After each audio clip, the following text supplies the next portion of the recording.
मैं ऋषि। आज के समाचारों में करनाल की बेटी यूएन में भारत की आवाज बनेगी। करनाल की बेटी अनन्या बनर्जी को संयुक्त राष्ट्र मुख्यालय न्यूयॉर्क में आयोजित United nation economic and social council द्वारा आयोजित यूथ फोरम में आमंत्रित किया गया है। इसमें Ananya innovate unit and transform youth shopping the road to 2030 विषय पर चर्चा करेंगी।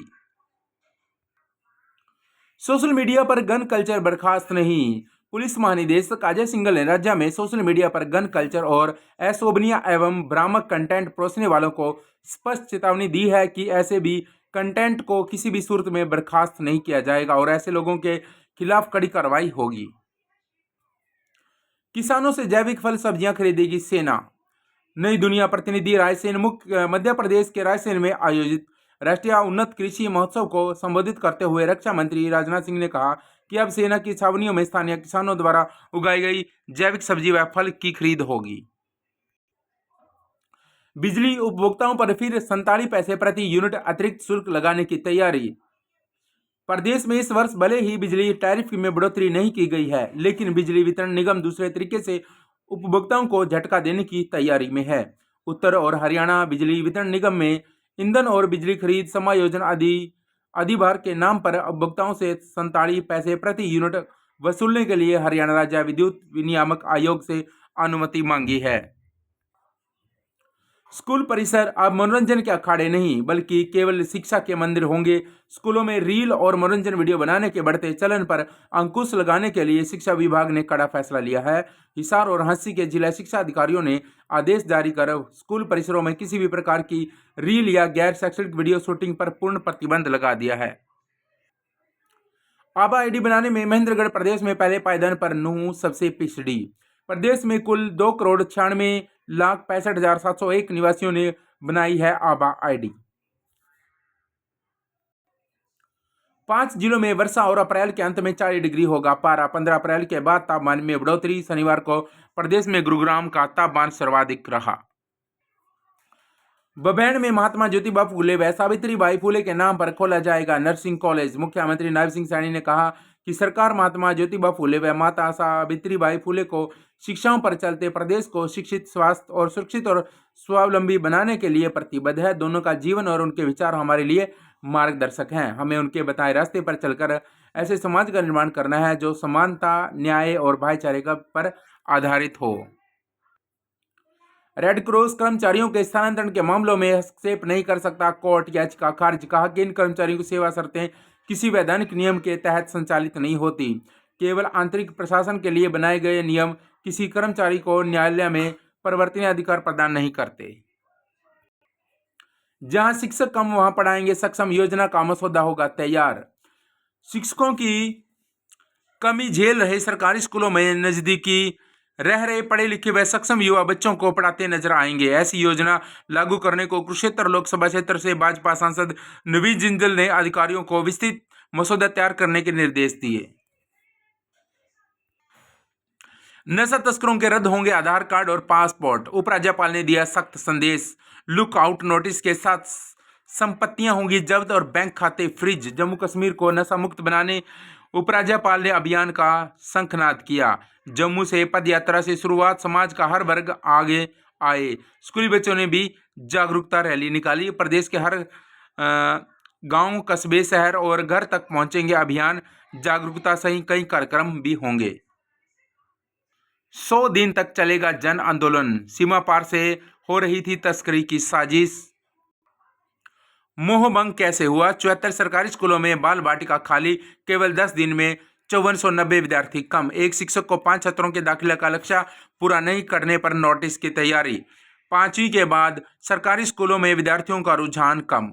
2356 कम दाखिले और जिले में 2022 से 23 में 1.13 लाख की विद्यार्थियों की संख्या पिछले साल 95,000 पर रुक गया आंकड़ा। ग्रामीण भारत की एक बड़ी आबादी या तो दूसरों की जमीन पर निर्भर या मजदूरी के सहारे कर रहा जीवन यापन। तो 10% परिवारों के पास 40% जमीन है और वहीं पर 46% भूमिहीन है। 60 साल बाद स्कूलों में बड़े बदलाव का फैसला। 60 साल बाद टाट पट्टी मुक्त होंगे स्कूल, डेस्क मिलेंगे ड्यूल। प्रदेश के 14,000 सरकारी स्कूलों में अब कोई छात्र भूमि पर बैठकर नहीं पढ़ेंगे। लंबे जदोजहद के बाद सरकार ने निर्णय लिया कि सभी स्कूलों से टाट पट्टी की व्यवस्था बंद होगी और ड्यूल डेस्क मुहैया कराए जाएंगे। गुरुजी बच्चे संभालेंगे या सर्वे करेंगे, शिक्षकों की जनगणना में लगाई ड्यूटी। गत वर्ष सरकारी स्कूलों में 95,000 विद्यार्थियों ने लिया था दाखिला। 5 साल से राजकीय स्कूलों में हर साल घट रहे विद्यार्थी और 20,000 दाखिले पिछले साल के मुकाबले कम हुए। कुरुक्षेत्र में दिया आश्वासन, फसल के एक एक दाने की खरीद होगी। सीएम नायब बोले, प्रदेश के किसानों को मिलेगी सुविधाजनक और तेज सेवाएं। सीएम नायब सिंह सैनी ने कहा कि सरकार ने प्रदेश में गेहूं खरीद को पारदर्शी, सुरक्षित व किसान हित ऐसी बनाने के लिए कई योजनाएं लागू की हैं। इन उपायों से फसल खरीद प्रक्रिया में पारदर्शिता बढ़ेगी, अनधिकृत गतिविधियों पर रोक लगेगी, किसानों को सुविधाजनक और तेज सेवाएं मिलेंगी। रिपोर्ट, पहली बार असंगठित निर्माण क्षेत्र का विश्लेषण। करीब 1 करोड़ परिवारों ने अपने घर खुद बनाए, 75% गांव में बने।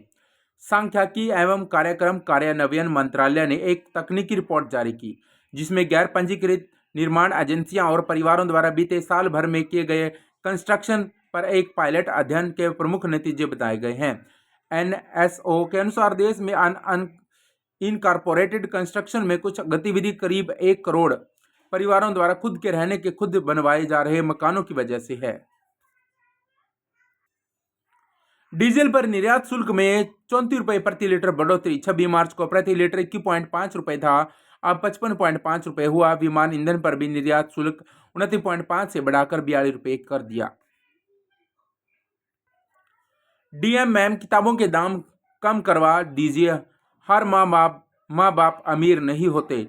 डीएमएम, किताबों के दाम बहुत ज़्यादा हैं, इन्हें कम करवा दीजिए, हर माँ बाप अमीर नहीं होते। यह गुहार लगाने वाली 9 वर्षीय कक्षा 1 की छात्रा माही इन दिनों अपने 36 सेकंड के वीडियो के कारण इंटरनेट मीडिया पर छाई है।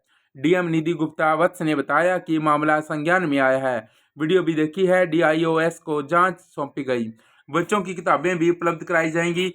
जांच रिपोर्ट के बाद अग्रिम कार्रवाई भी की जाएगी। नई ई वाहन नीति 1 अप्रैल 2028 से दिल्ली में नहीं पंजीकृत होंगे पेट्रोल वाले दोपहिया वाहन। 1 अप्रैल 2027 से 3 पहिया व 1 अप्रैल 2028 से दोपहिया का केवल ईवी में पंजीकरण। जमा रकम पर लगी साइबर सेंध तो बैंक करेगा भुगतान। 1 जुलाई से लागू हो सकते हैं नए नियम।